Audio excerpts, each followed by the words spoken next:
मेघा इंजिनिअरिंगची खोटी आश्वासने, गावकऱ्यांचा संताप. पेण तालुक्यातील मुंगोशी बेलावडे ग्रामपंचायत या हद्दीमध्ये मेघा इंजिनिअरिंग अँड इन्फ्रा प्रा लिमिटेड यांनी सुमारे 300 मीटर खोल जल बोगदा करण्याचं काम सुरू केलं आहे. त्यामध्ये ग्रामपंचायत हद्दीतील असणारे सर्व पाण्याचे झरे या बोगद्यामध्ये आल्याने सर्व विहिरी व पाणी आटलेलं आहे. त्या टनलमधलं पाणी हे नाल्यामध्ये सोडल्यानं संपूर्ण शेतीचे सुद्धा नुकसान झालंय. पाण्याची क्षारता जास्त असल्याने तेथील शेतकऱ्यांना मोठा झटका बसलाय. गावामध्ये पिण्याचं पाणी उपलब्ध नाही आहे. टँकरने पाणी गावाला पोहोचवलं जात आहे. आतून टर्नलच्या निघालेल्या मटेरियलमुळे अनेक जीवजंतूंचं नुकसान झालेलं आहे. भाजीपालाही लावू शकत नाही, शेतीचं उत्पन्नही घेऊ शकत नाही. या भागामध्ये टर्नलमुळे अनेकांचं नुकसान झालं. याकरिता येणाऱ्या 2 दिवसात प्रांत अधिकारी यांच्या कार्यालयामध्ये बैठक बोलावण्यात आली आहे. त्यामध्ये जर मार्ग निघाला नाही तर त्याला समस्त गावकरी, 12 आदिवासी वाड्या व अनेक महसूल गावे मिळून या मेघा इंजिनिअरिंग पूर्ण काम बंद करणार असा इशारा यावेळी देण्यात आलाय. राष्ट्र माझा लाईव्ह न्यूजसाठी संजय गायकवाड, पेण, रायगड. काय सांगाल, आज मेघा इंजिनिअरिंगचा जो मोठा प्रॉब्लेम होत आहे, लोकांचा पाण्याचा प्रश्न सुटत नाही, पाण्याचे झरे आटले गेले, तुम्ही पाठपुरा करताय, काय नेमकं प्रॉब्लेम? मेघा इंजिनिअरिंग ही कंपनी सिडकोच्या अंडर काम करते. आम्हाला अपेक्षा होती का आमच्या इथून जल बोगदा जाणार आहे, आम्हाला भरपूर पाणी मिळेल, परंतु आमची अपेक्षा एकदम फेल झालेली आहे. कारण 300 फूट खालून जो जल बोगदा चालू आहे त्यामुळे आमच्या ग्रामपंचायत हद्दीतील 13 आदिवासी वाड्या व 4 महसुली गावे यांचा जो जल जीवन मिशन अंतर्गत 8 कोटी रुपये खर्च शासनाने केला होता तो सर्व पाण्यामध्ये गेलेला आहे. त्या जलबोगद्यामुळे पूर्ण परिसरामध्ये तीव्र पाणी टंचाई जाणवत आहे. आता कुठल्याच बोरवेलला, विहिरीला पाणी राहिलेलं नाही. त्यामुळे लोकांवरती उपासमार, म्हणजे त्यांचं शेती करता येत नाही, काही नाही.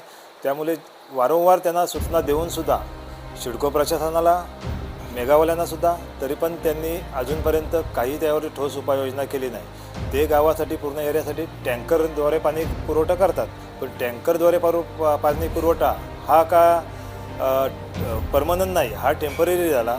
पण आम्हाला परमनंट तेही जो शब्द दिला आहे, लेखी स्वरूपात दिलेला आहे सिडकोवाले, का तुमच्या ग्रामपंचायतीला आम्ही पाईपलाईनद्वारे पाणी देऊ, परंतु आज 6 महिने झाले ते कुठलीच कारवाई केलेली नाही, कुठला पाईप टाकलेला नाही. काय उलट आमच्या जो बोगद्यातून पाणी निघतो तो दूषित असून त्यामुळे शेतीचं खूप नुकसान झालेलं आहे. त्याचीसुद्धा पाहणी कृषी अधिकारी येऊन केलेली आहे.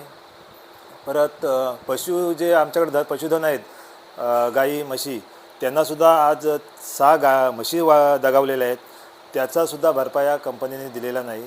वारंवार सूचना करून, आंदोलन करून पोलीस केसी झालेले आहेत, तरी पण सुद्धा आमचा काय ग्रामस्थांचा ऐकलेलं नाही. त्यामुळे आम्ही शेवटचा एक इशारी वजा मीटिंग सिडको अधिकारी, आमदार साहेब, खासदार साहेब, तसेच प्रांत अधिकारी साहेब व आम्ही ग्रामस्थ अशी सोमवारी 4 वाजता मीटिंग ठेवलेली आहे प्रांत ऑफिसमध्ये. त्यामध्ये आम्हाला जर न्याय मिळाला नाही तर आम्ही त्याच दिवशी सर्व ग्रामस्थ मिळून काम बंदचा इशारा देत आहोत. तरी याची दखल शासनाने घ्यावी व मेघा इंजिनिअरिंग कंपनी व सिडकोने घ्यावी. तुझं पाणी सोडलं ते पाणी चांगलं आहे का आता? नाही, ते पाणी दूषित आहे. त्यामुळे क्षारचं प्रमाण जास्त असल्यामुळे शेतीचं नुकसान खूप मोठ्या प्रमाणावर होणार आहे.